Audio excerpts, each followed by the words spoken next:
Hello, welcome to Straight Talk Africa. It's Wednesday, April 10th. I am Shaka Soli.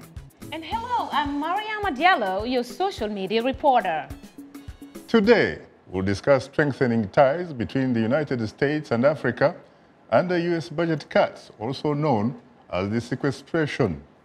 And coming up later in our STA inbox, you, our audience, have weighed in our topic through your emails and Facebook comments, and we'll reveal some of them ahead on Straight Talk Africa.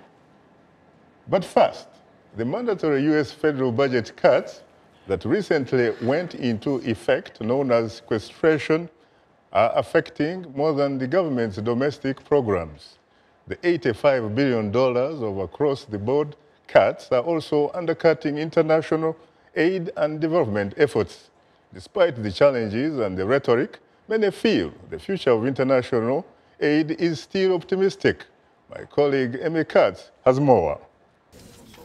Like other federal agencies, the U.S. Agency for International Development has to cut its budget as a result of sequestration. The 4% USAID must cut will reduce its foreign assistance, but many ongoing projects will not be affected immediately since USAID provides funding up to 2 years in advance. Even if the budget cuts for USAID and other U.S. aid and development programs remain small, they will affect the health and lives of real people, says George Ingram of the Brookings Institution. The area that will be impacted the most is health, and that's because that's the biggest part of the development budget. And the second is humanitarian assistance, which will be cut about $200 million. Those are very serious hits because both of those accounts, we're talking about life and death situations. Raj Kumar is president of DevEx, an organization that researches and reports on international aid.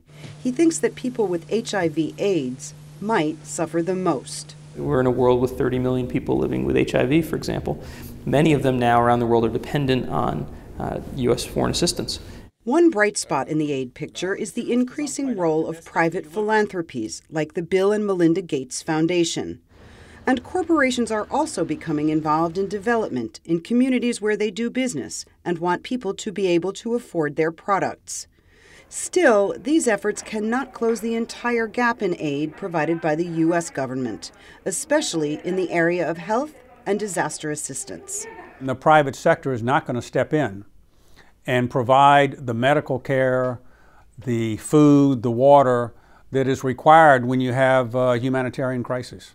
While many Americans criticize foreign aid, the public actually supports many of its goals. The American people are very supportive of helping other countries and people with their health problems, with education, with microenterprise, with promoting democracy, with promoting economic growth. Americans don't like foreign aid, but they seem to support all of the elements of it. And while foreign aid is a popular punching bag in political debates, it actually accounts for no more than 1% of the entire U.S. budget.